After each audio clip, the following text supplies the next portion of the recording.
Welcome to the AWS and Amazon booth on VivaTech for the next session, which will speak about carbon accounting, ESG reporting, and how AWS works with our dear startup clients.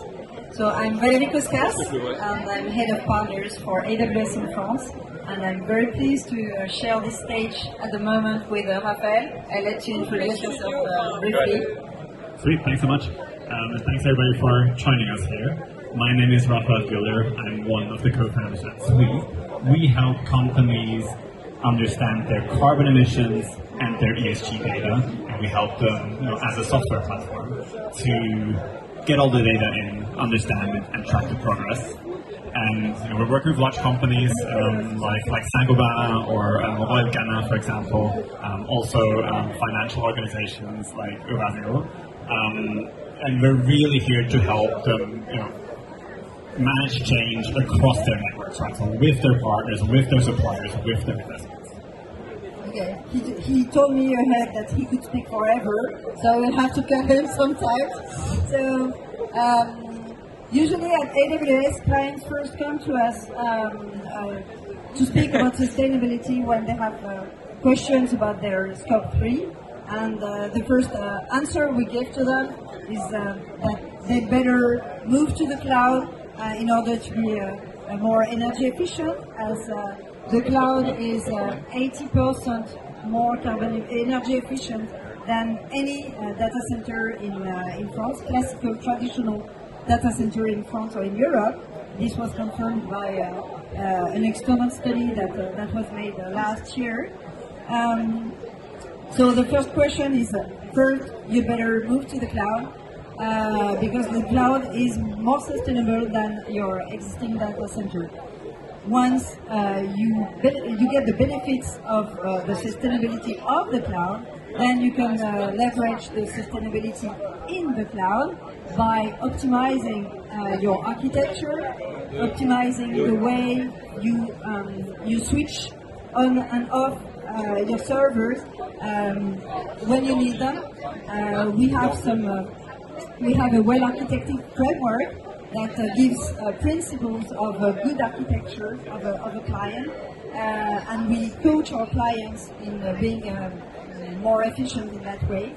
And finally, once you are in the cloud, once you have optimized your architecture, there's also which, by the way, doesn't come necessarily after, but can come in parallel, another way, which is sustainability through the cloud.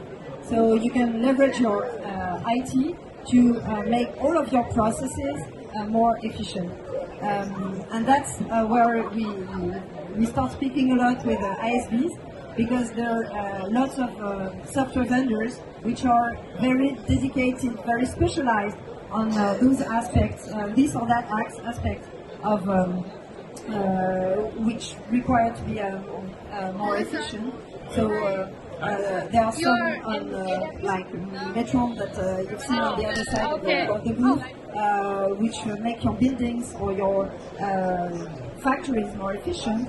And there are some like Sweet, which help you get better financial reporting. And not financial, but actually ESG reporting. We have observed that actually 80% of the software that work on carbon reporting, 80% of them run on AWS. So we have a role to play there. We have a mission, and even though some clients don't necessarily think of AWS first when they think about optimizing and automating their ESG reportings, we have a mission to introduce them to the right software vendors in that respect when we work with IT, and we can complement what we are doing with the right ISVs. That's the approach that we are having with Sweet, which is now accessible through the AWS Marketplace. which means that any client of AWS in the world, and we have millions of active clients in the world, any client can now use the AWS Marketplace to adopt Sweep for their ESG reporting. So that's where actually I would be super interested for you to describe a bit more and more precisely what Sweep does for our clients. Of course, thanks so much. And thanks so much for having us on the marketplace. It's a real honor for us, and I think obviously we're part of those 80% of carbon accounting software providers that run on AWS themselves as well. So, just to give you one example, there's plenty of companies that come to us and ask, so what is the carbon footprint of our cloud solution? Right? We're using AWS, how do we know how much carbon that is? And so in that case, for example, we actually have an integration. Right? So you can just log in with your AWS credentials and we pull your usage data and we apply something that's called an emission factor that tells you, oh, that much data on AWS equals that much carbon emissions. Right? So at the core, it's really a data platform, and you pull in data from all sorts of places, and that can be, your hosting, for example, or your data services. That can also be your staff commuting or the business travel, your energy consumption. Right? And it goes all the way down to, for example, if you invest in other businesses, sort of the part that you own of these other businesses becomes part of your carbon footprint as well. So what I'm trying to say is there's such a broad variety of business data that then in aggregate makes your carbon footprint. And so what we do is we help you manage that data, and again we help you do that across businesses, because quite often you'll actually have to talk to your supplier and understand what their footprint is so you can model yours. Right? So we always say carbon is a data and the network problem, right? The amount of data and the network exchange. Okay, thank you. So it sets the scene, carbon footprint. Actually, what we observe at AWS is that the French clients are super, have very high expectations. They ask a lot, and by the way, we love that because it pushes us ahead. One of our leadership principles is customer obsession. And why is it customer obsession? It's because the customer is always beautifully, wonderfully unsatisfied, and it pushes us really ahead. The French clients ask a lot. They include sustainability into their RFPs. They have a lot of challenges. What are the challenges that you observe within your clients regarding carbon footprint? Yeah. Again, I think it's not surprising. We're seeing this more and more. So businesses essentially start to pressure other businesses into disclosing their information because you'll need it for your own reporting. Right? And so that's that network piece again. And great to see that you're able to help your customers with those requests. I think that's the only way how we'll all get to a better future by sharing that data. And so the challenges, again, the first piece is just where do you get the data and how do you track that data. And if you're larger organizations, like you're an Amazon, that's, loads of subsidiaries, loads of different teams, different locations, then again, thousands of suppliers, for example, right? And some of that data might already exist in some of your systems, others doesn't even exist, so you have to generate it. So I think that's the challenge number one, how do you aggregate and gather all that data? And then from there, I think there's two pieces, right? I think the one that most businesses are most concerned about is the compliance piece, the reporting piece, right? So your governments tell you that you have to report that data, and I think we'll get to it in a moment. That's what it says on the slide. CSRD is one of those regulations. So you'll have that regulatory pressure that you have to report, and obviously it's really important that you get your facts straight, that you have to rate the data, that you submit it in the right way. So that's challenge number 2, I would say. And then I'll try to be short. I can see you're getting itchy. I think challenge number 3, and to me that's, I think where really sort of my heart lies as well, is, regulation is sort of being compliant, it's sort of managing the downsides of your planetary impact. But then I think there's also really this opportunity to lead the change, right? And to innovate and make a difference. And so I think to me then, it's really important as well that you don't just see it as, oh, I've got the data, I've submitted it, I'm done. I've done my yearly reporting requirements. But you actually use that data as well to work with your teams to come up with more sustainable ways of doing business, right? And at Sweep, we really think we've reached that tipping point where we are going to end up in a decarbonized future, right? And we often liken it to digitalization, where the move to the internet has impacted every single business on the planet, whether you're a large corporation that ships DVDs to houses and suddenly does that over the internet, or you're a tiny restaurant and now you do half of your kitchen, serves delivery, right? And we really think decarbonization is going to be similar. Every single business will have to rethink their business models on how they will thrive in such a future. And so I think having that data and then actually building scenarios and tracking progress and making change, that's where the real magic is. Okay, thank you. It clarifies as well. You mentioned every business. Is it really every kind of business, every kind of company which could adopt a sweep, or is it more important for some types of businesses? Maybe it's related to regulation, I don't know. Yeah. So I think every business can benefit from sweep, that's for sure. If we're talking about CSRD specifically, right, so that is an ESG regulation. Who's heard of CSRD before? Okay, that's good. I would say almost half the people here, which is great. So the EU is going to request around 50,000 businesses in the EU to submit ESG data, probably to servicing processing. Might run on AWS, right? 50,000 businesses in Europe. Exactly. Okay, so it goes way beyond the very large enterprises. Exactly. And so I think there's three thresholds. So either you have 20 million in assets, 40 million in turnover, or more than 250 people. And then there's sort of going to be a phased approach, and there's sort of different levels of reporting. But those businesses will have to do that. And again, remember that a lot of the data you need actually sits with other businesses, and you might have loads of smaller suppliers you work with, and you'll need to gather data from them as well. So I think even if you might not be sort of the immediate front line of reporting has to send the report, your business partner is probably going to start asking you for data. And so that is, I think, this is sort of the really big movement. But then there's so many different laws in different places. In Germany, there's the supply chain law. If you're in the UK, so it really depends as well where you locate or where you business. Okay, so you gave a few words about CSRD. I was told that you're able to make regulation sexy. Can you explain a bit to us what is CSRD and what are the impacts for the clients? You don't think it's sexy? This might be a tough pitch. I think it comes back again to my earlier answer, right? I mean, obviously the regulation, it might look like red tape, right? You have to gather these hundreds of indications and data on it. But in the end, obviously the point of it is that we need to create transparency in how business conduct for us to be able to combat climate change and improve, our future on this planet. And so, for me, transparency in them is the one big forcing function that we have to get there. And, we all know we should probably fly less, and, we shouldn't eat meat. I think, all these adjustments are really important, but in the end, I think it will be businesses that drive the change. It won't just be consumer behavior that's going to change overnight. It's businesses that create sort of the framework for us to make the right choices.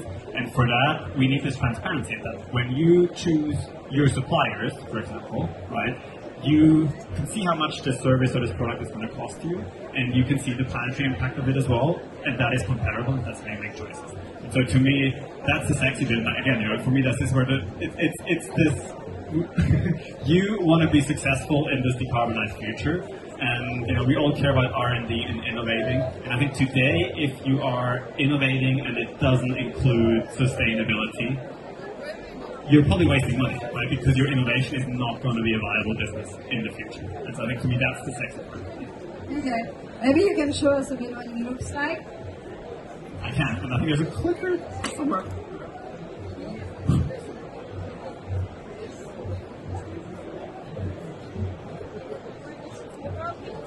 I broke it. Maybe or maybe not. It runs on AWS. It's good. No, it's the clicker.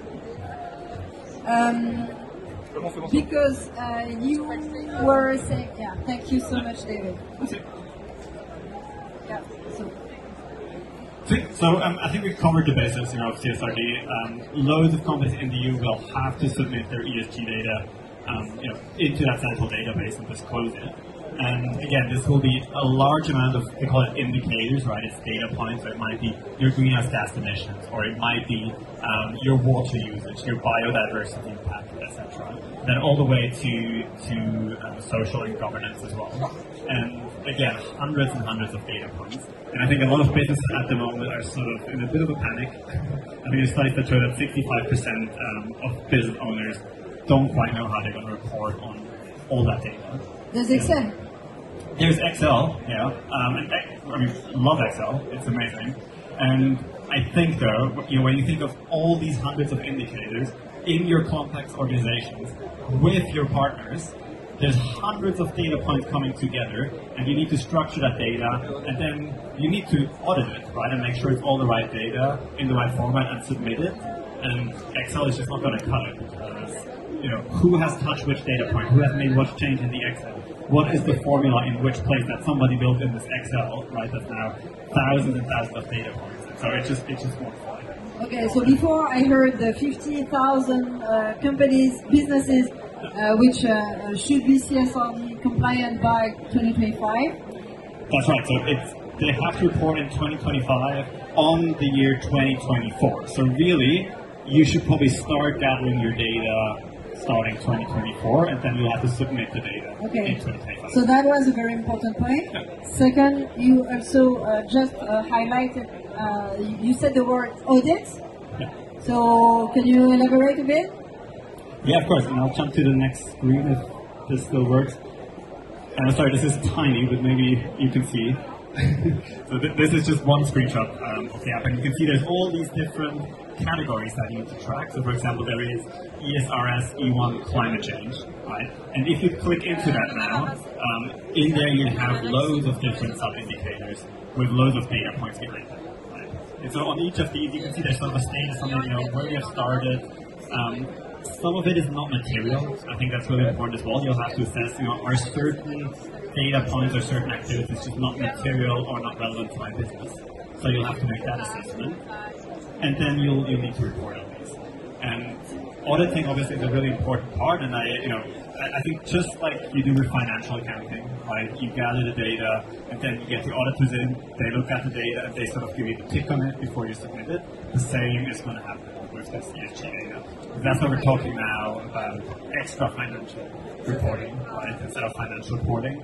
And it's probably often going to be the financial controllers that will actually have to monitor this data as well, because it's really at this level and grade of data. And that's also where we can see the limits of Excel, which we all love, but maybe not to the point of betting everything on it to be able to meet the requirements of the audit firms. Yeah, and in fact, just one little anecdote, we had one customer, it's a telco company in Switzerland. Every year they are awarded the most sustainable telco in the world. They've been running a program for 25 years where they reduce according to targets. The main person that started this just retired. And now most of it was on Excel, and everybody's in a panic now because nobody understands how things were calculated, where the data come from, and who did what in that file. And so I think you can see that. Okay, so thank you very much for this explanation. Would you have a recommendation for just now for the companies which listen to us and which will be able within a few days to get a suite in the AWS Marketplace? Yeah, of course. So go to AWS Marketplace and click on Suite. I think that's the easiest way to get started. But we're hosting webinars later this month as well, if you want to learn more. There's one on CSRD, and also we have a few other webinars on other regulations. I think 28th of June on CSRD. So just go to speak.net, you'll see a little banner, and that have a link to those events. I'd love to see you there, of course. Thank you. So really a very important point that you touched today. Thank you very much for that. I hear all types of businesses, 50,000 of them needs to be ready in 2025, starting on the 2024 data. It has to be auditable, and clients, and actually all sizes of clients should use it, because if you need to if you want to be able to have your data audited, your one-shot data, or not one-shot, but once a year data collection through Excel might not be sufficient. You spoke about some very capex intensive companies such as Saint-Gobain. You spoke about financial services companies. You spoke about telecom companies. So indeed, it's quite broad, and I don't see anyone who wouldn't be interested to try. Actually, what we are doing through the AWS Marketplace is really to make it easier for the clients for the AWS clients to get access to Sweep wherever they are. They can be supported, and our sales will be happy to put you in touch with the teams within Sweep. And actually, this action of supporting our French champions, and again, Sweep is an amazing French champions in that matter, is really what we love to do, and what we try to scale now with the ClimateTech Accelerator, for which, unless you have a few words of conclusion, just after a few words of conclusion that you seem to have, I will hand over to Alexandra. No, I do not. Thanks so much for hosting us, and thanks so much for your support. Yes, I hope I'll see you in the webinar 28th of June. Alexandra, I'll post it. Thank you so much.